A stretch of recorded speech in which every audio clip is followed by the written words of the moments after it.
നല്ല സൂപ്പറായിട്ടുണ്ട്, നല്ല ഫ്ലേവറും. അപ്പോഴേ പണിയെല്ലാം കഴിഞ്ഞ് വെറുതെ ഇരുന്ന് റീൽസും തോണ്ടിയിരിക്കുമ്പോഴാണ് കേട്ടോ ഒരു ചേച്ചി നമ്മുടെ ഈ ഒരു ഐറ്റം ഉണ്ടാക്കുന്നത് കണ്ടത്. അത് കണ്ടപ്പോൾ എനിക്കൊരു കൊതി. അപ്പം നേരെ അങ്ങോട്ട് അടുക്കളയിലോട്ട് ഒരു കുറച്ച് മൈദ എടുത്ത് നമ്മുടെ മിക്സിയുടെ ജാറിലേക്കിട്ട് ഒരു മുട്ടയും പൊട്ടിച്ച ശേഷം ആവശ്യത്തിന് വെള്ളവും ഉപ്പും ചേർത്ത് നല്ലതുപോലെ ഒന്ന് കറക്കിയെടുത്ത് കേട്ടോ. എന്നിട്ട് ആ ഒരു ദോശപ്പാനൊക്കെ അടുപ്പിലേക്ക് വെച്ച് നല്ല വട്ടത്തിൽ ദോശയൊക്കെ ഉണ്ടാക്കിയെടുത്തു. നമ്മുടെ ചേച്ചി പറഞ്ഞ പോലെ തന്നെ എനിക്കൊരു 8 ദോശ കിട്ടിയേ.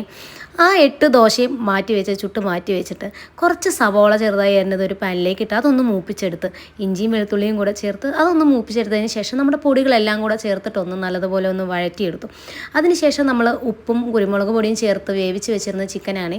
ആ ചിക്കനും കൂടെ അതിലേക്കൊന്ന് മിക്സ് ചെയ്തിട്ട് നല്ലതുപോലെ ഒന്ന് ഫ്രൈ ചെയ്ത് മാറ്റി വെച്ചു. പിന്നെ ഒരു ബൗളിലേക്ക് ഒരു 3 മുട്ടയും കുറച്ച് പാലും കുറച്ച് കുരുമുളക് പൊടിയും ആവശ്യത്തിന് ഉപ്പും ചേർത്തൊന്ന് ഇളക്കി ഈ ബാറ്ററിലോട്ട് നമ്മുടെ മൈദ ദോശ മുക്കിയെടുത്ത് ലെയർ ആക്കി. കുറച്ച് ആദ്യം ദോശ വെച്ചു, പിന്നെ മസാല വെച്ചു, പിന്നെ ദോശ വെച്ചു, അങ്ങനെ കുറച്ച് ലെയർ ആക്കി എടുത്തു കേട്ടോ. ഒരു ബാക്കി വന്നിട്ടുള്ള ബാറ്റർ നമ്മൾ അതിലേക്ക് ഒഴിച്ച് നല്ലതുപോലെ ഒന്ന് അടച്ചു വെച്ചു.